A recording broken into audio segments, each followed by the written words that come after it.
¿Cuál es la diferencia, hasta donde usted entiende, entre dolor y sufrimiento? Dolor, sufrimiento, ¿cuál es la diferencia? Piense un momento. Le voy a dar unos segundos para que piense. Si hubiera una diferencia entre ambos, ¿cuál sería? Bueno, el dolor es sinónimo de molestia. ¿Alguna vez has sentido molestia? Bueno, la forma más sencilla de definir el dolor es una molestia física o emocional por causas internas o externas. Así que dolor igual a molestia. ¿Está claro? ¿Y sufrimiento qué es? Bueno, el sufrimiento es lo mismo que dolor. Qué fácil, ¿verdad? Pero hay una diferencia, porque el sufrimiento es un dolor agudo. ¿Me explico? Intenso. O bien un dolor prolongado. Eso es lo que diferencia el sufrimiento del dolor. Así que todo sufrimiento es dolor, pero no todo dolor es sufrimiento. ¿Está claro? Cuando el dolor, cuando esa molestia se convierte en algo intenso, entonces se convierte en sufrimiento. ¿Está claro? Y cuando esa molestia, ese dolor, además de ser agudo, se prolonga a lo largo del tiempo, eso también es sufrimiento. ¿Ha experimentado usted dolor o sufrimiento? ¿Quién no, verdad? Todos hemos experimentado dolor y algunos de nosotros sufrimiento. Ahora, hay un componente del sufrimiento que es psicológico.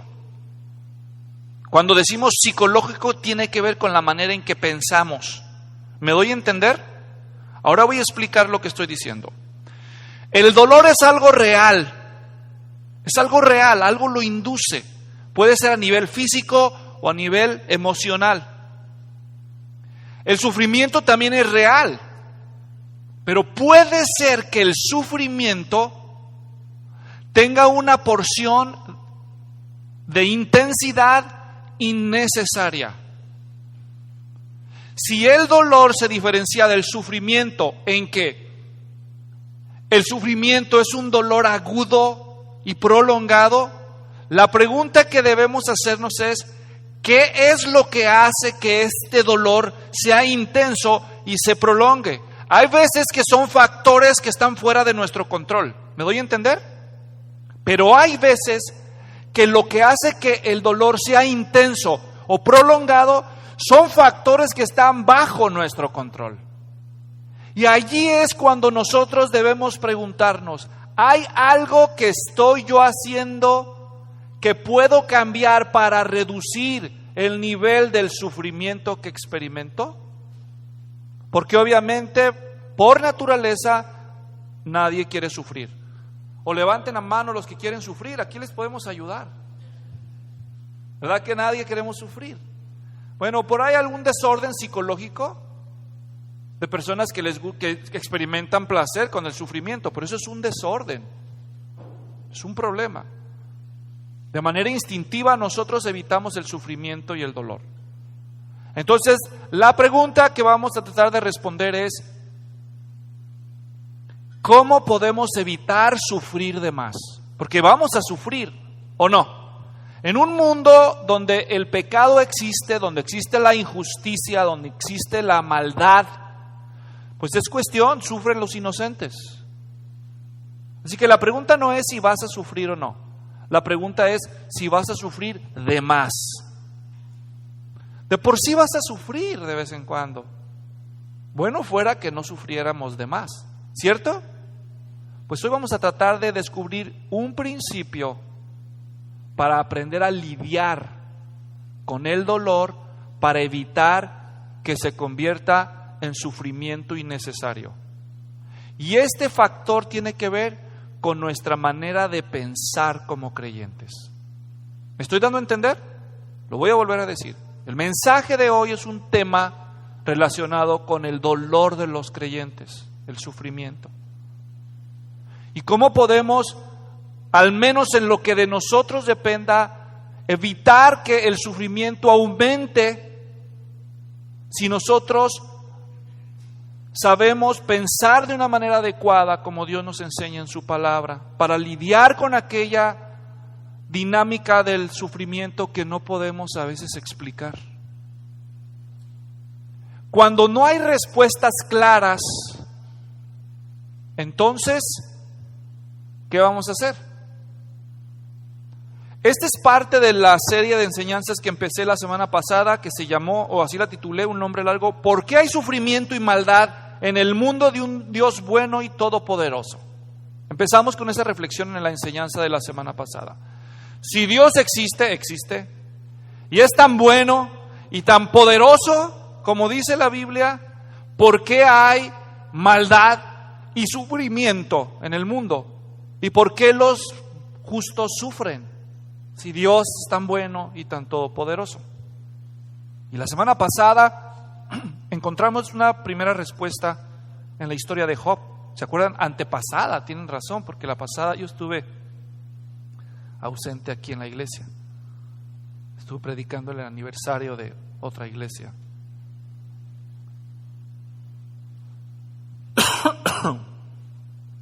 El título de hoy es ¿cómo lidiar con el sufrimiento cuando no hay respuestas claras? Hay veces que vamos a sufrir porque no la buscamos, ¿verdad? Pero hay otra vez que sufrimos y no sabemos por qué. O porque alguien sufre y no sabe por qué. Y cuando eso sucede, ¿cómo vamos a lidiar con ese sufrimiento? El propósito de hoy es muy claro. La semana pasada, a través de la historia de Job, la semana antepasada, a través de la historia de Job, descubrimos que al final de cuentas, Dios es soberano. Y Dios puede permitir que la gente justa sufra por propósitos más grandes de los que entendemos en esta vida. Esa fue la conclusión de la enseñanza. Dios permite que los justos sufran por diferentes razones y no siempre nos explica. Así que en conclusión aprendimos que debemos aprender que Dios es soberano. Diga soberano. Soberano. Eso significa que Él tiene el control y no le tiene que dar explicaciones a los demás. Él hace lo que le parece mejor. Y dentro de ese plan soberano incluye que a veces los justos sufran. ¿Me doy a entender? Así que, si a usted no le deja satisfecha la respuesta, bueno, pues esa es la respuesta. Que Dios es soberano. Ahora, la pregunta que vamos a responder hoy es, entonces, ¿cómo lidiar con el dolor cuando nos toca? Porque pues, si Dios es soberano, entonces nos puede tocar sufrir y nos ha tocado sufrir. La pregunta es, ¿cómo? Muchas gracias. ¿Cómo? Dámela, está bien. ¿Cómo hacer para que si nos toca sufrir, no sufrir de más?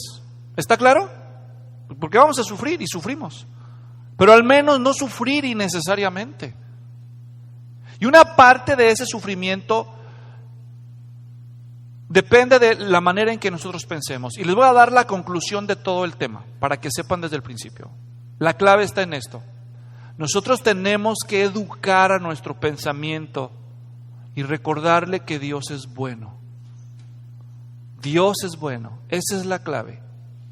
Cuando sufras y no entiendas, la tentación número 1 en tu manera de pensar va a ser a dudar que Dios es bueno. Pero la clave va a ser que no le des lugar a ese pensamiento, sino que recuerdes que Dios es bueno aunque no entiendas por qué estás sufriendo. Porque si tú rechazas el pensamiento de que Dios es bueno y le das lugar a que Dios es injusto contigo, entonces esa decisión te va a hacer sufrir de más. ¿Me doy a entender? Si tú no vences esta lucha, vas a sufrir de más. Y si Dios decide y permite que tú sufras, pues no quiere que sufras de más. Por eso estamos hablando de este tema. ¿Está claro? Vamos entonces a vamos a decir por qué deberíamos aprender esta lección. Por dos razones, cuando menos. El sufrimiento es una realidad ineludible en un mundo de pecado. A veces sufrimos por nuestra culpa, como resultado de nuestros errores, de nuestros pecados, de nuestras malas decisiones. ¿Sí o no? ¿Verdad? O sea, es la verdad. A veces sufro porque me lo busqué, la consecuencia de mi pecado. Otras veces, la causa del sufrimiento que experimentamos es la injusticia. Es la maldad de otra persona que alcanza y toca nuestras vidas o las vidas de los que amamos. Otras veces el sufrimiento parece ser que no es la culpa intencional de ninguno. Es un accidente, una enfermedad impredecible que llega a nuestra vida.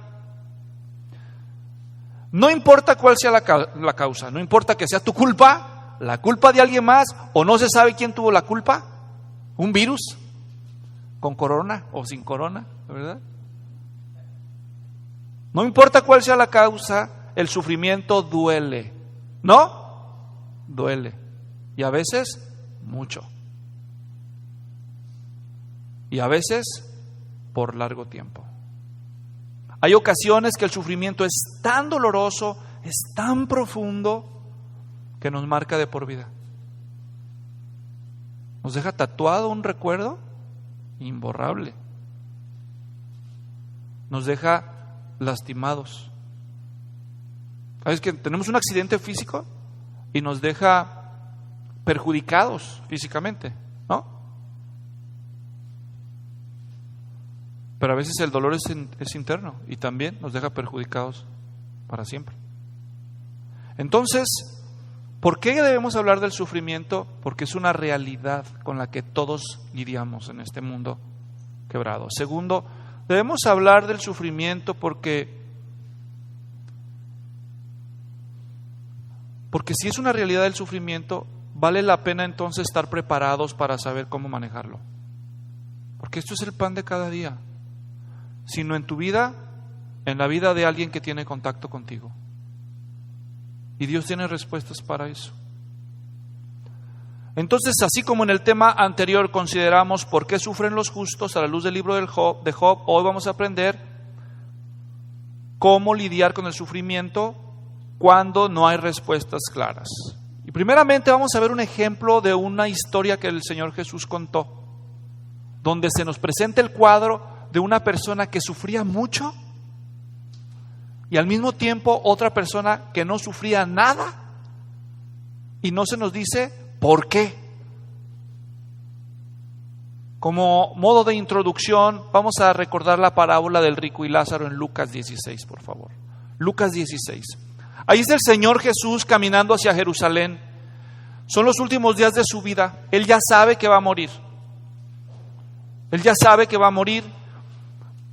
Él mira hacia la cruz y cada una de las enseñanzas que está dando en este camino, porque Él va caminando del norte del país al sur, de Galilea a Judea, Él sabe que Él no va a regresar.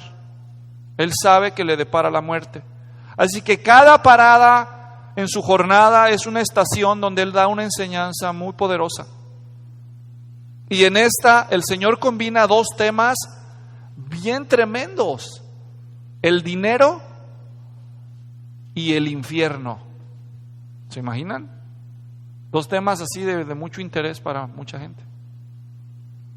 El capítulo 16 de Lucas se trata del dinero. Ese es el tema de todo el capítulo, desde el principio hasta el final.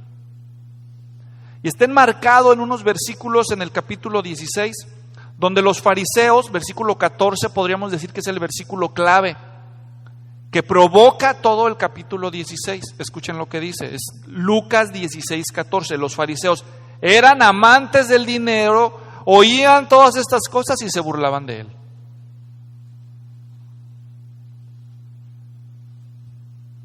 Las enseñanzas profundas del Señor Jesucristo eran motivo de burla para este grupo de personas. Y ahí se nos dice por qué. ¿Observaron por qué? Porque amaban el dinero. Por eso hay personas que a usted no le hacen caso, porque el dinero es el amor de la vida de ellos. Entonces, cuando alguien les habla de la eternidad, de que no hay que ser avariciosos, de que hay que hacer tesoros en los cielos, como dice ahí el versículo 9, haceos amigos por medio de las riquezas injustas, para que cuando falten os reciban en las moradas eternas. Ese versículo lo que está diciendo es: usen dinero. La riqueza es injusta en el sentido de que es parte de este mundo materialista. Pues ustedes conviertan ese factor, motivo de problemas, las riquezas injustas, en una oportunidad evangelizadora. Usen el dinero para que puedan ganar personas para la eternidad, para que se conviertan a Dios y se aparten de sus pecados y crean en el Evangelio. Y así, cuando crean en el Evangelio, las personas puedan ir al cielo. Y el día que ustedes se mueran, haya quien los reciba con alegría allá en las moradas eternas. Aplicación: dejen de ser materialistas, usen el dinero para las cosas de Dios, ofrenden para que la gente oiga el Evangelio, apoyen a los misioneros con su dinero, den dinero a la iglesia, en las iglesias que están dedicadas a la proclamación del Evangelio. Asegúrense que ustedes invierten lo que puedan de las riquezas de este mundo para las cosas eternas, porque ustedes se van a morir. Y cuando mueran, ustedes van a querer sacar provecho del dinero, pero ya no se va a poder. Esa es la única manera en que van a poder sacar provecho. Si aman más a Dios que al dinero, háganme caso. Eso es lo que está diciendo Jesús. Los fariseos, para los que ustedes recuerdan, era el grupo más radical en cuanto a la religión judía. Ellos se creían el remanente fiel. Ellos se creían el grupo favorito de Dios. Ellos creían que Dios estaba orgulloso de ellos. Entonces, estos hombres descontinuaron las enseñanzas de Jesús. Decían que Jesús estaba equivocado, porque se juntaba con los pecadores y no con ellos. Si Jesús estuviera en lo correcto, si fuera de Dios, pues ¿con quién se juntaría? Con nosotros, decían los fariseos. ¿Por qué no se junta con nosotros? Se junta con los pecadores. Y Jesús les decía la razón: porque los sanos no tienen necesidad del médico, sino los enfermos. Yo no vine a llamar a los justos, sino a los pecadores al arrepentimiento. Ellos no toleraban eso. Decían: estás equivocado, estás mal. Entonces Jesús no peleaba con ellos, simplemente les decía la verdad, los dejaba y se enfocaba en la gente que quería escuchar. Pero estos hombres no dejaban de seguir a Jesús. Tenían un poderoso medio de influencia sobre todo el pueblo. Los fariseos era el grupo más influyente en todo el país de Israel. Por lo tanto, la enseñanza de Jesús y la de los fariseos era extrapolada. Era un encontronazo de manera de ver el mundo diferente. Y obviamente Jesús estaba destruyendo la influencia de ellos, porque multitudes seguían a Jesús. ¿Me doy a entender? Y ahora Jesús dice una enseñanza que les pega en lo más hondo, porque el verdadero Dios al que ellos adoraban era el dinero, aunque jamás lo hubieran admitido. ¿Me doy a entender? ¿Cómo lo sabemos? Ahí lo dijo Jesús en el versículo 13. Ningún siervo puede servir a dos señores, porque aborrecerá a uno o amará al otro, se apegará a uno y despreciará al otro. No pueden servir a Dios y a las riquezas. Eso está diciendo Jesús. No pueden. Si un fariseo hubiera vivido en nuestros días y usted le hubiera preguntado: ¿cuál es el Dios al que usted adora?, ¿qué cree que le hubiera dicho? Le hubiera dicho exactamente lo mismo que usted diría. Lo mismo. Ellos decían que Dios, el Dios de Israel, era el único Dios verdadero. Lo mismo que diría usted. Bueno, eso esperaría yo, ¿verdad? Que dijera. Ya si no dice eso, pues renuncio, ¿verdad? Digo, si es parte de nuestra iglesia, si es visita, pues no hay problema. Entonces, ¿cómo saber si alguien es un verdadero creyente o no es un verdadero creyente? Entonces Jesús respondió esa pregunta. De varias formas la respondió a lo largo de su ministerio. Una de las veces dijo, por sus frutos los conocerán. Así como un árbol se sabe si es bueno o es malo por sus frutos, así también por sus frutos sabrán si el árbol es bueno. ¿Me entienden? Y entonces aquí Jesús va a dar este cuento o esta historia. Algunos dicen que es historia y otros dicen que es parábola. Para el caso da lo mismo y voy a explicar por qué. Las parábolas son historias de la vida real para dar un mensaje espiritual. ¿Me doy a entender? Las parábolas son historias de la vida real para dar un mensaje espiritual. El sembrador salió a sembrar su semilla y parte de la semilla cayó en un terreno y en otro y en otro y en otro. ¿Existen los campesinos? ¿Existen los terrenos? ¿Existen las semillas? Sí. Ok. Una situación de la vida real para dar una enseñanza espiritual.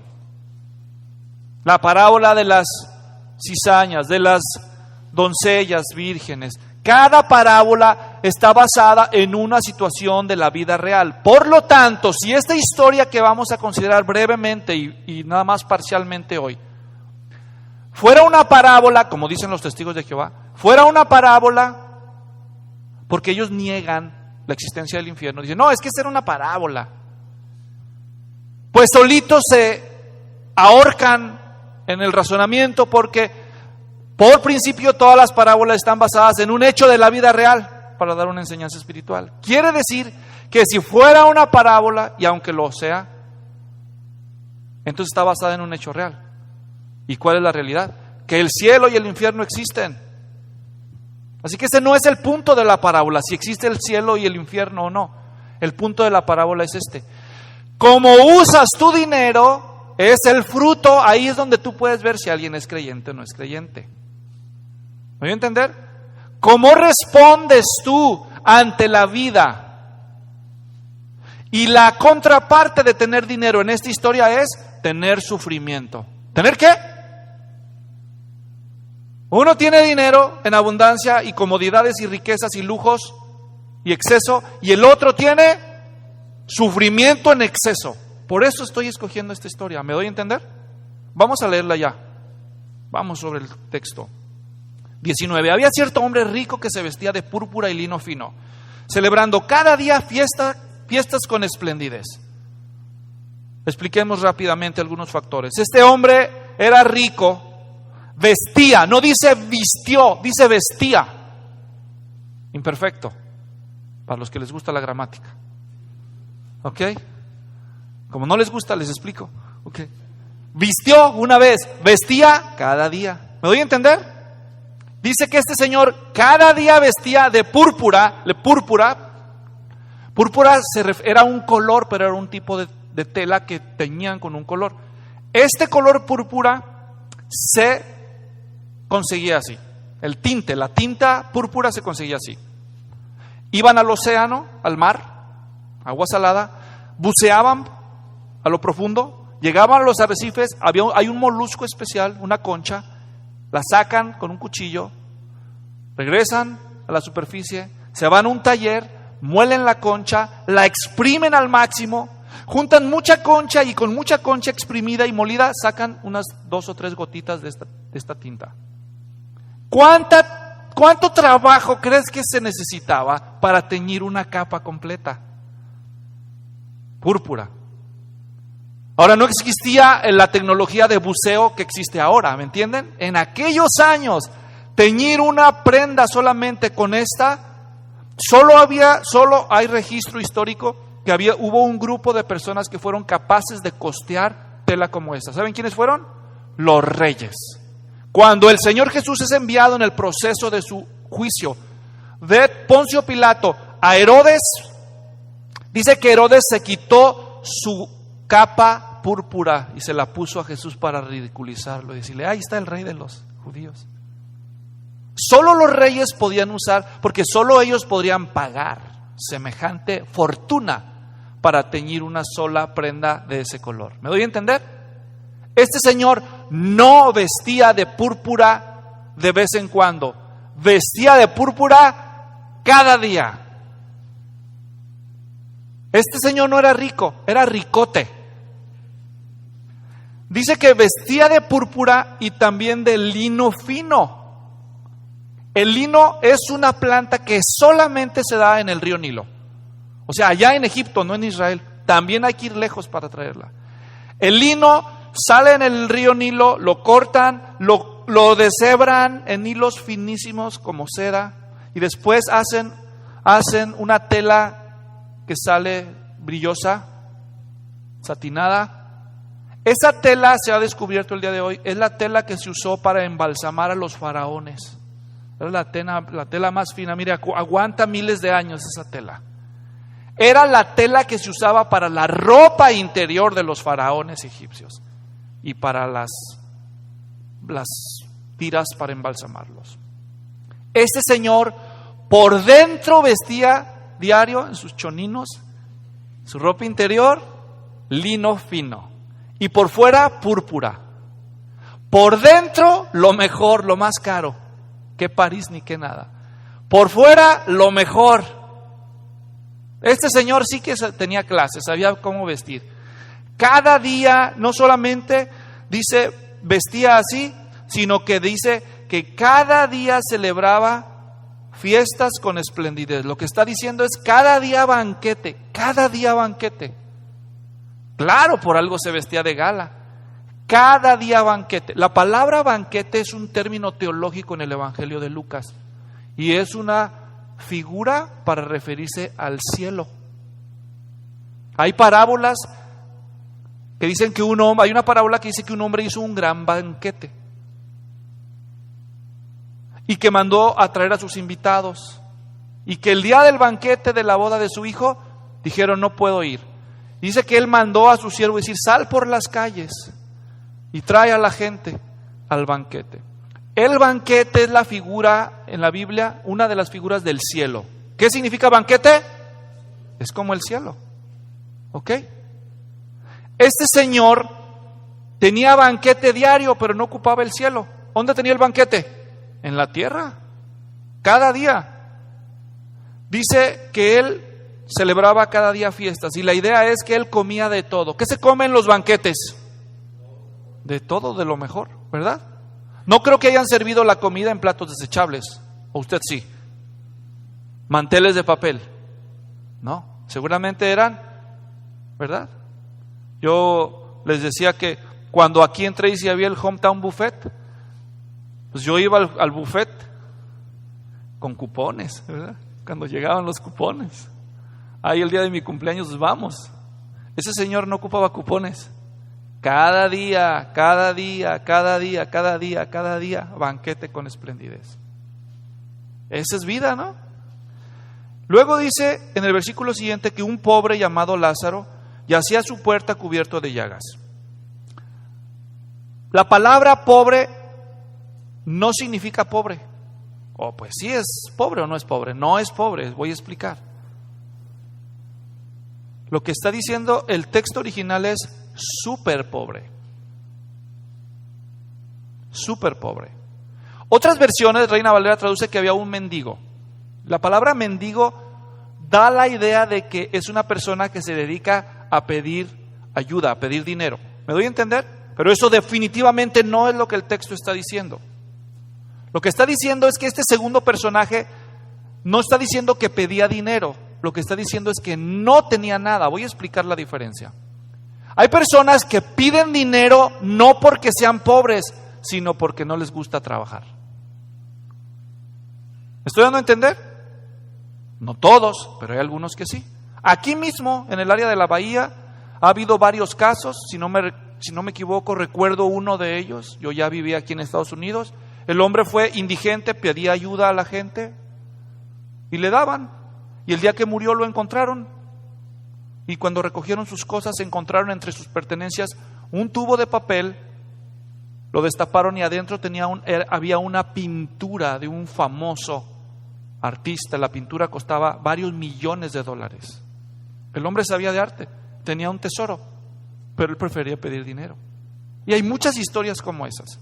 Entonces, no porque alguien pide dinero significa que es pobre, aunque en la mayoría de los casos tal vez sí. ¿Me doy a entender?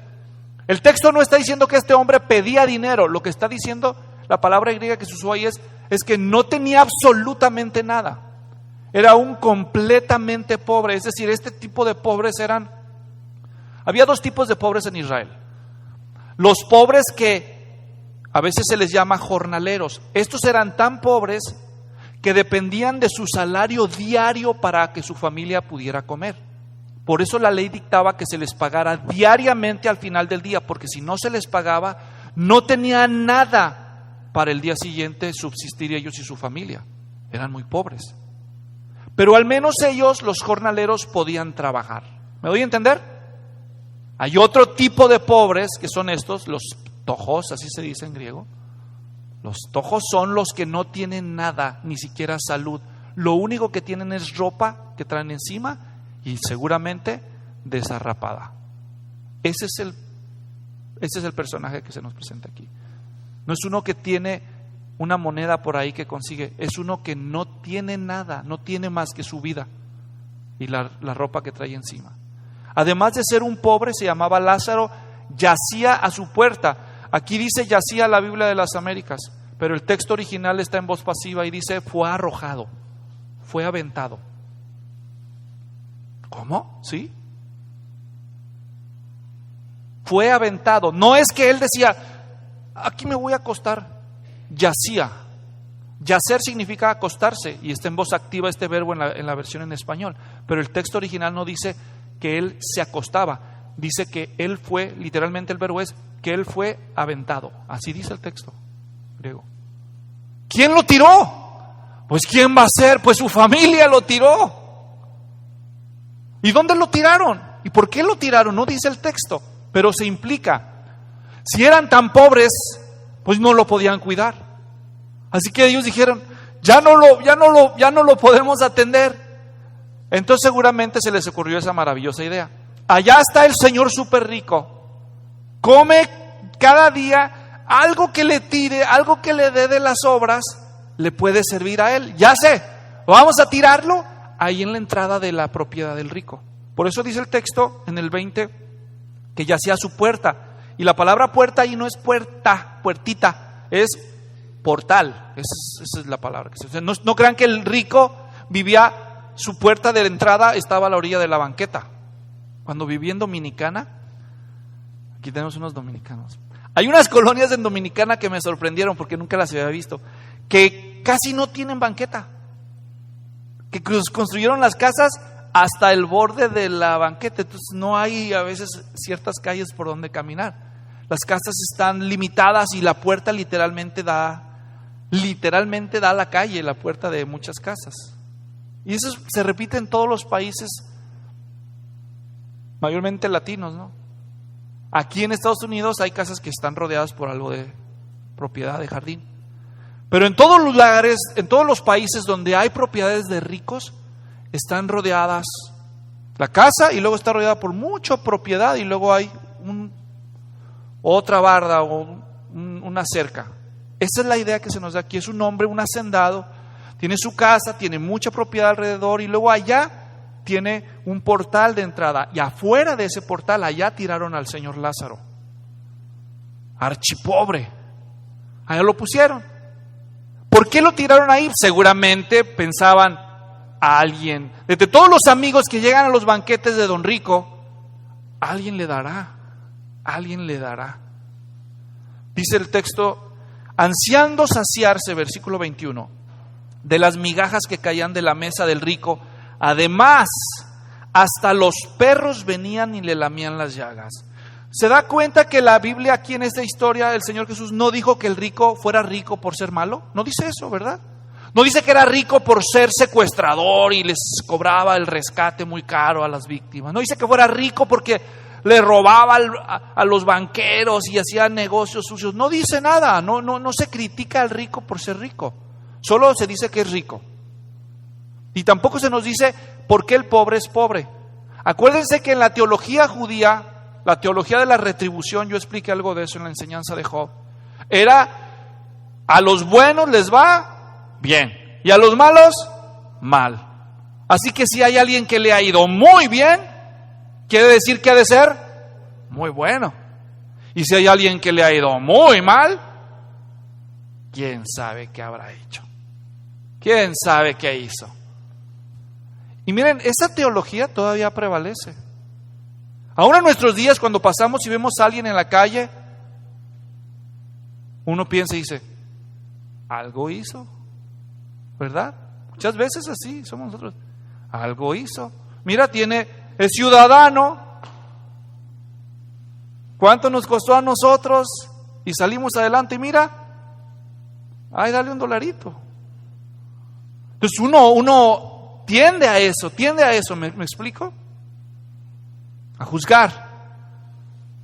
Y ahí está entonces el trasfondo judío diciendo, aquí tenemos un súper rico, si es tan rico, seguramente es muy bueno. Y ese señor es muy pobre, algo habrá de haber hecho. En el mejor de los casos no supo administrar, en el peor era un briago, era un borracho, quién sabe que se acabó, la familia lo votó, no sabe. Esto empieza uno a especular. Y luego dice el texto que él tenía ganas de saciarse de la mesa del rico. Quiere decir que si él ansiaba saciarse, ¿qué significa? Que no le daban, ¿verdad? Porque si le dieran, pues entonces ya no ansiaría. Que aunque estaba en un lugar de abundancia, no le daban de comer. Yo creo que el rico era como muchos que hoy en día vemos una necesidad, pasamos y vemos la necesidad y decimos, pobre hombre, voy a orar por él. Ahí voy a estar orando por él. Pero no ayudamos. Yo creo que el rico a lo mejor llegaba en su carruaje, en su camello de doble joroba cromada, pezuñas japonesas, yo no sé. Llegaba el rico y veía ahí, y dice, Señor, mire nomás, nos echaron aquí un desgraciado. Y él ha de haber sido muy magnánimo, ¿no? Diciendo, no, déjenlo ahí, déjenlo. Ahí déjenlo. Ay, mira qué bueno es nuestro patrón. Aquí hubiéramos limpiado todo el gate, pero no, mire, déjenlo. Aquí lo vamos a ayudar, ahí déjenlo. Bro, estamos orando por usted, brother. Y se pasaba para adentro. Ay, tranquilo. Pero no le daba. Entonces, dice, hasta los perros venían y le lamían las llagas. En Israel había dos seres a los que sacaban a pedradas de las ciudades. Número uno, los perros. Eran animales inmundos para los judíos, los perros. No, ustedes oyen perros y están pensando en Lassie, PetSmart, ahí. No son de esos Beethoven, pues, el que quieras. ¿No? Tú oyes perro y oyes mascota. Ellos oyen perro y es un animal carroñero, callejero, sarnoso ahí, come desperdicios. Esos son los perros para ellos. Ahora, la gente le da los desperdicios a los perros, ¿verdad? O sea, la gente dice, ay, pobre, pero tíralo a los perros, dale a los perros eso ya, dáselo a los perros. Aquí se encontraron los perros y Lázaro. Entonces Lázaro vio a los perros y los perros vieron a Lázaro y los dos se quedaron viendo. Y los perros dijeron, pobre cuate, hay que aliviarle las heridas. Y los pobres perros le lamían las llagas a Lázaro.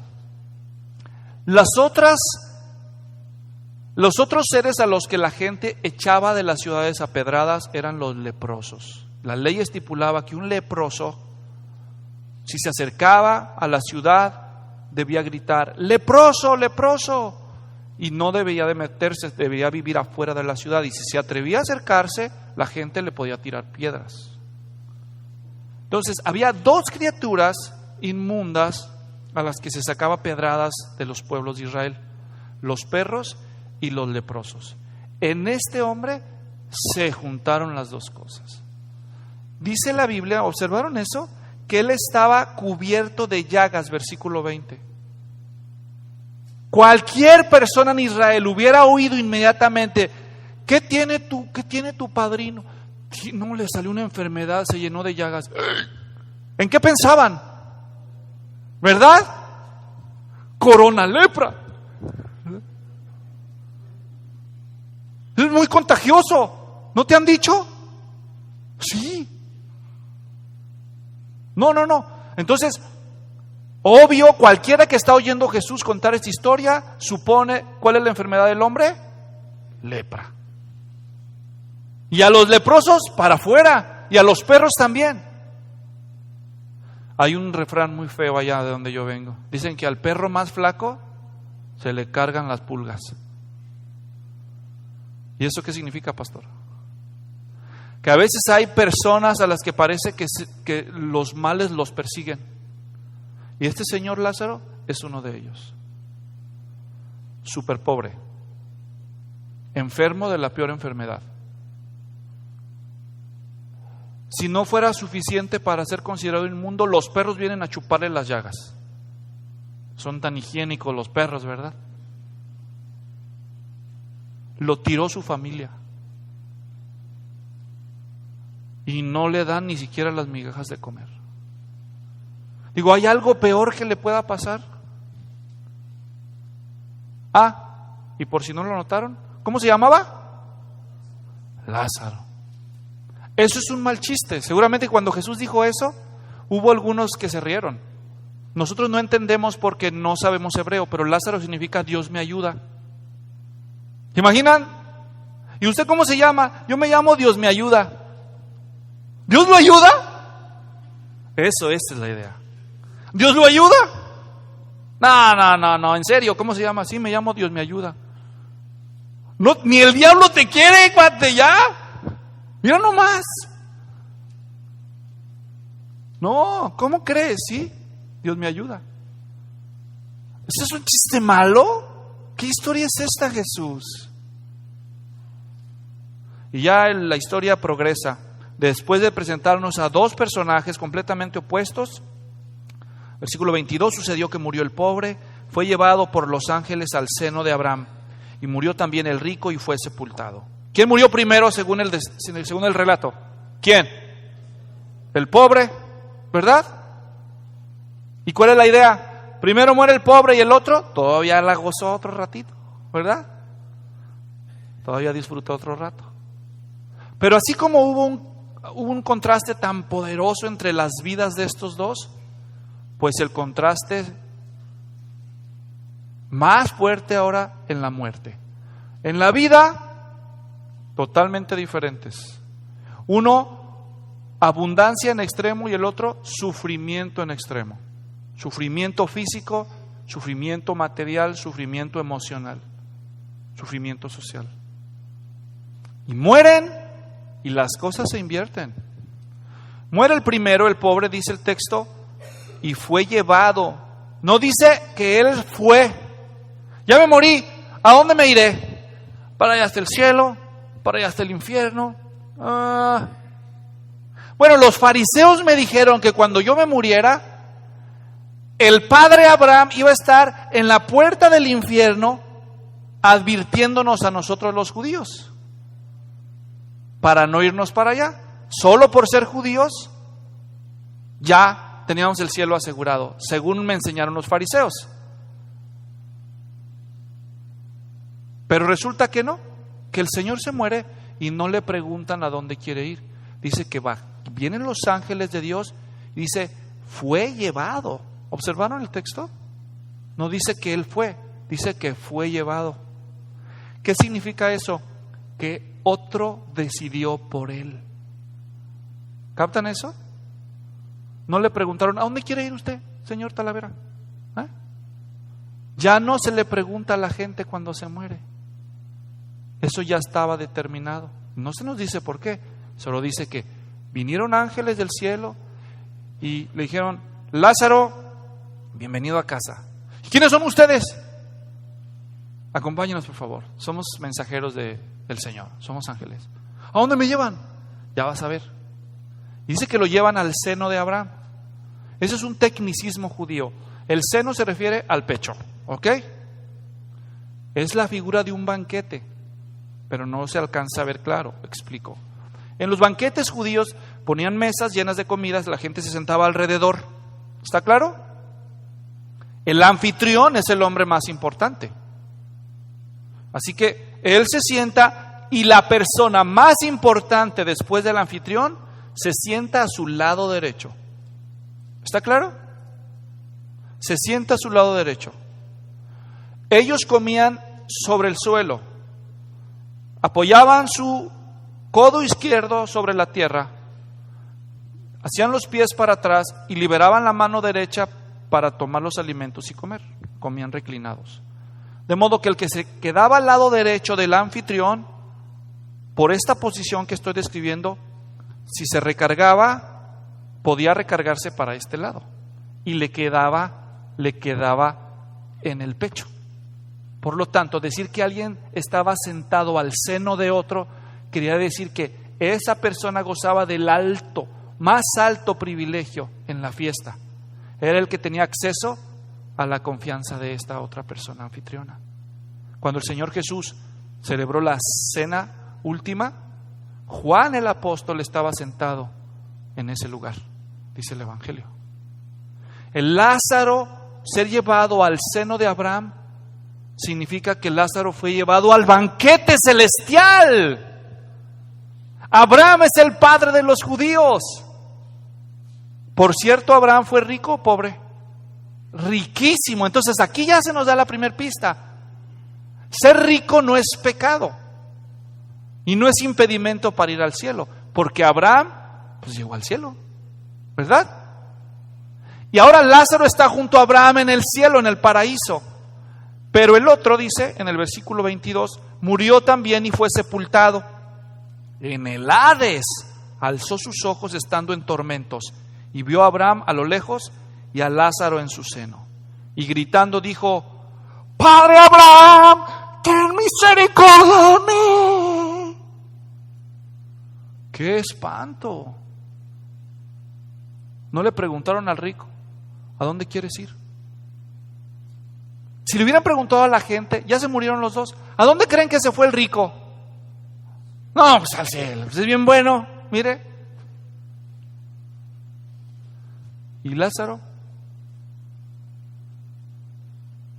Era inmundo, era leproso.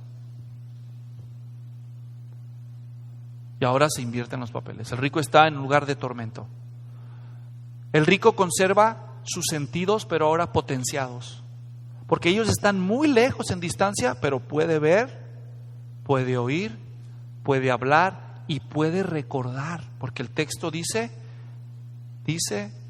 24, y gritando dijo: Padre Abraham, ten misericordia de mí y envía a...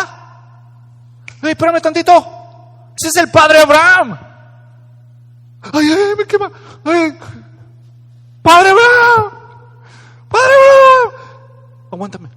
¿Quién es ese otro? No. ¿El apestoso?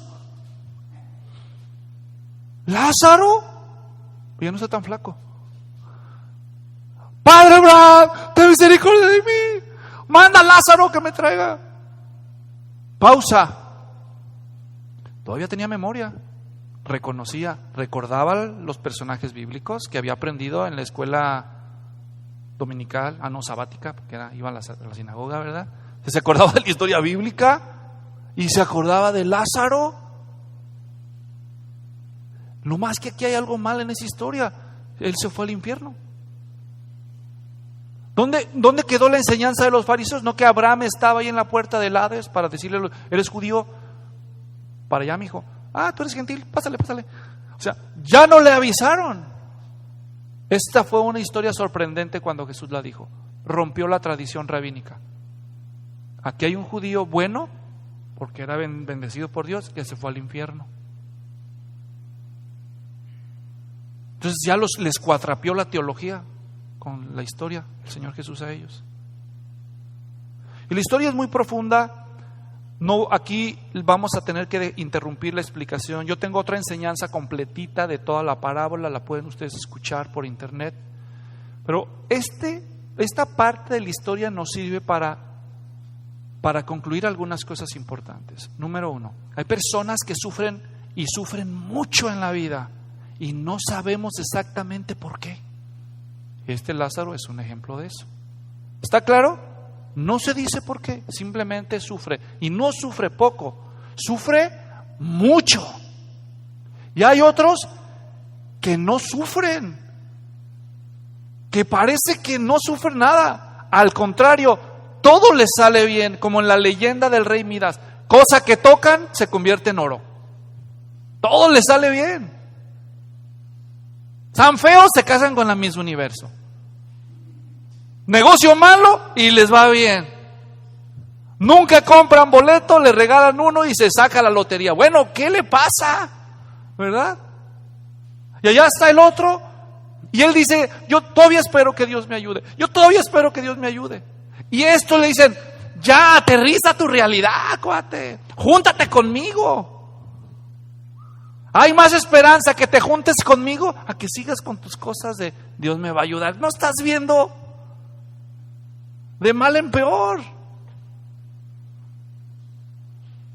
Yo también creo en Dios, pero no, mira aquí.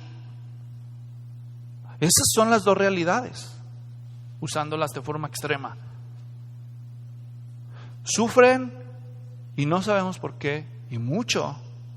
Y otros, todo les sale bien. Esa es una enseñanza que nos deja, para empezar, una gran lección. También los creyentes pueden tener su infierno. Literalmente este hombre vivía con un infierno en la tierra, ¿o no? ¿Te animarías a vivir así? ¿Te gustaría vivir como él? O sea, Lázaro ya tiene su infiernito. Pero ese es el principio. Aunque los creyentes sufran mucho, el único infierno que tienen que aguantar es el que les toque en esta vida. Eso es todo lo que tienen que aguantar. Pero si se mantienen esperando en el Señor, cuando se acabe esta vida, una eternidad de gozo y gloria. Eso es lo que está diciendo el texto. En cambio, hay otros que no necesitan el cielo porque ya lo tienen en la tierra, ¿o no? ¿Para qué quieren el banquete celestial si ya tienen el banquete terrenal diario, vestidos de púrpura y de lino fino? Ya consiguieron el cielo en la tierra, ¿por qué tendrían que preocuparse por el más allá si ya tienen el paraíso en vida? Pero esa es la lección. Para los otros, el único cielo al que pueden aspirar es el que se consigan en esta vida, porque después de que se mueran, el infierno por la eternidad. Así que sí, hermanos, sí pueden sufrir los justos en esta vida. Y hay gente indiferente a las cosas de Dios que pueden prosperar y parece que todo les va bien, pero no más allá de esta vida. Ahora, ¿cómo vamos a lidiar nosotros con eso? ¿Quién decide de cuál de los grupos te toca ser? Para empezar, solo por el hecho de vivir ustedes en Estados Unidos, en comparación con la realidad global, ustedes ya son del 5% de la población mundial que vive de este lado de la historia. Si a usted no importa que iba en los proyectos y que le den cupones y estampillas, lo que sea, nada más por vivir en este país, usted sería considerado en la mayoría del resto del mundo que usted es de los ricos. Y si tiene más que eso, pues entonces es más rico. Pero nunca nos miramos nosotros así. Decimos, no, yo soy lazarita, pastor, yo soy lazarita. Lazareño. Ok, creyente, entonces miren. La Biblia dice, quiero llevarlos al Salmo 73. Nada más vamos a comenzar a leer el Salmo porque ya estamos en la recta final. El tiempo no perdona. Salmo 7:3.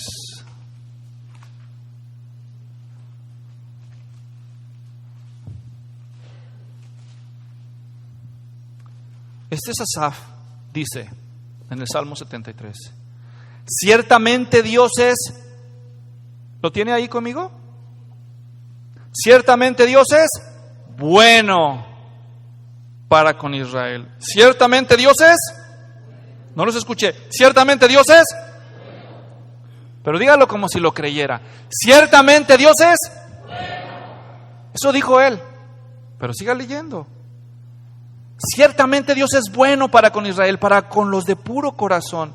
En cuanto a mí, mis pies estuvieron a punto de tropezar. Casi resbalaron mis pasos, porque tuve envidia de los arrogantes al ver la prosperidad de los impíos. Porque no hay dolores en su muerte y su cuerpo es robusto.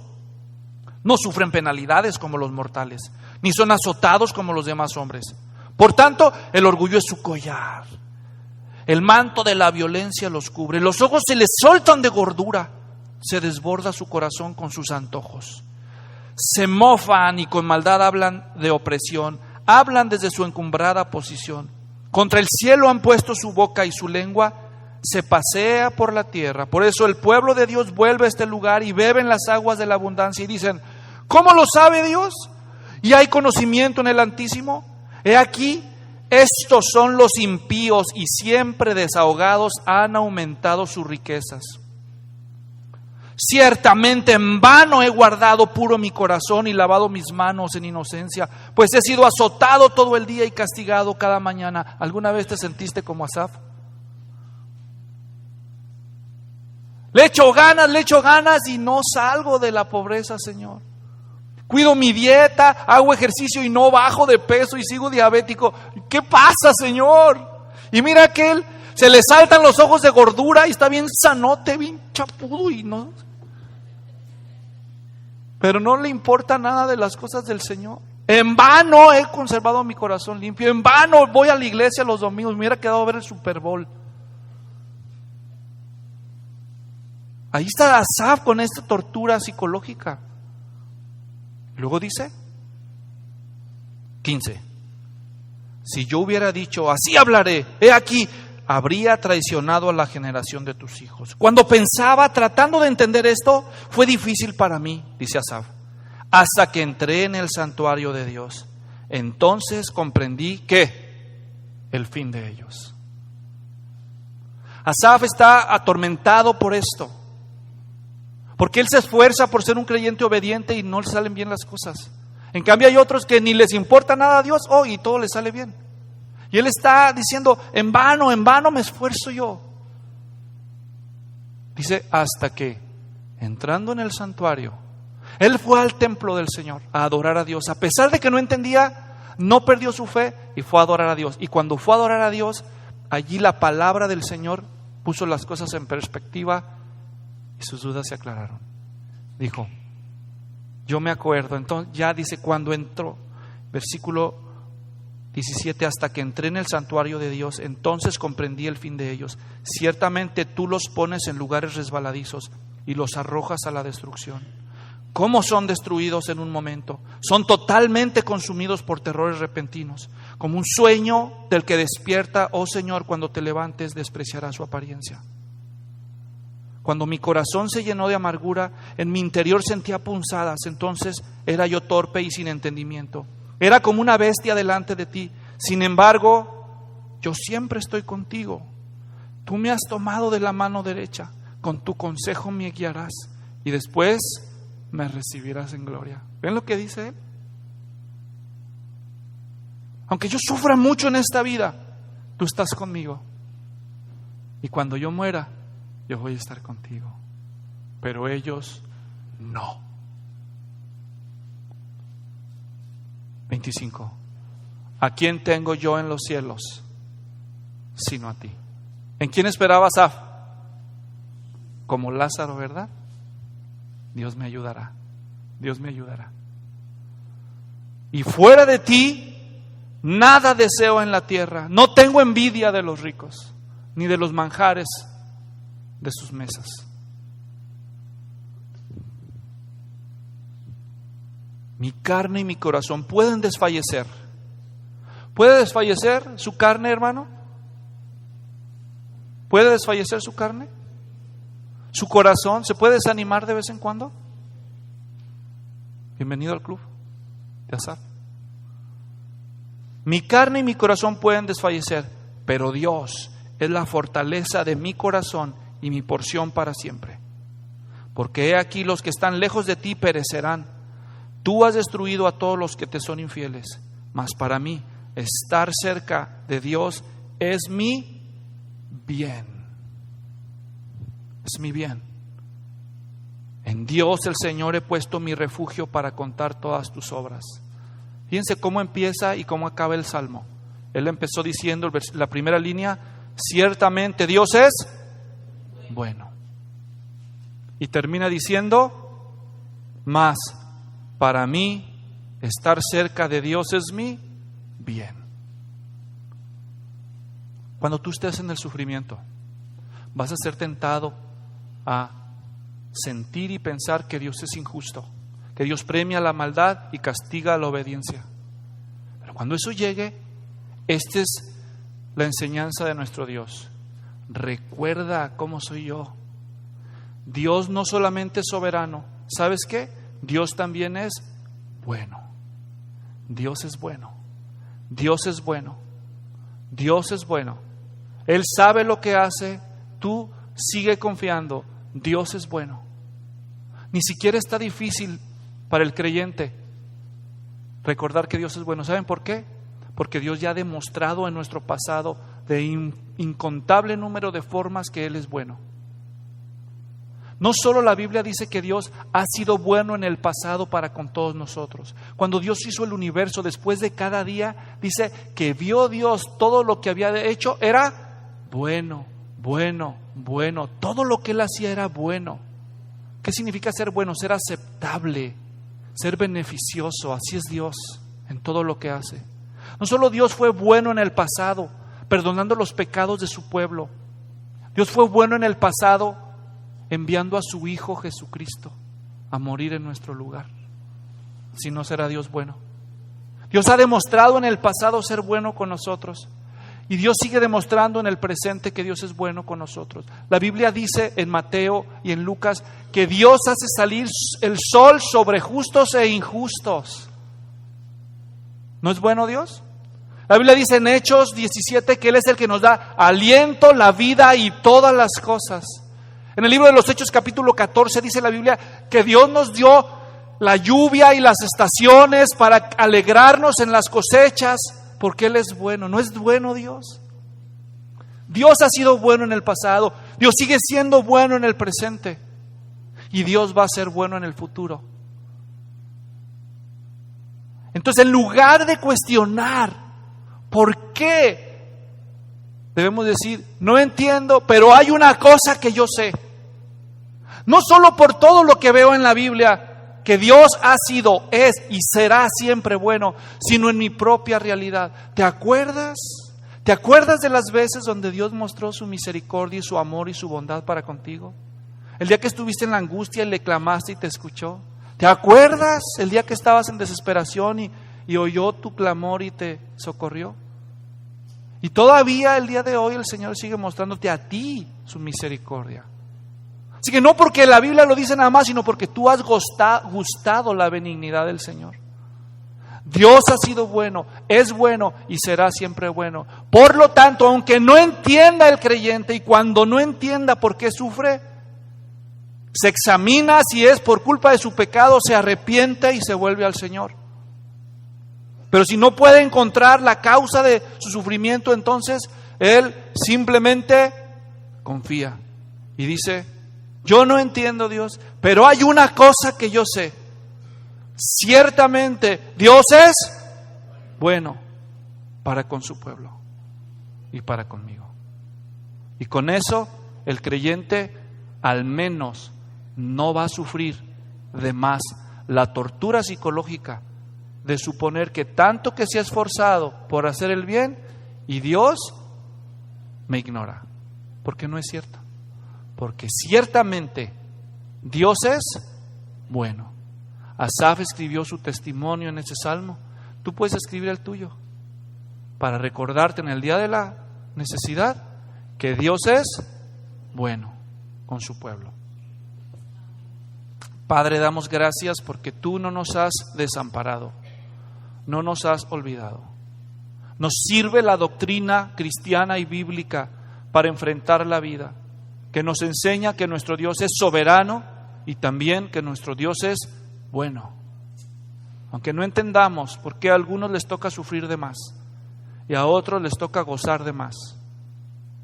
Pero tú ciertamente eres bueno y esperamos de ti cielos nuevos y tierra nueva, donde mora la justicia, donde toda lágrima será secada y ya no habrá llanto, ni dolor, ni clamor, porque las cosas viejas pasaron. Señor, gracias por darnos esperanza a través de la Escritura. Oro para que la iglesia se refugie en tu verdad, en el medio del sufrimiento. En el nombre de Jesús, amén.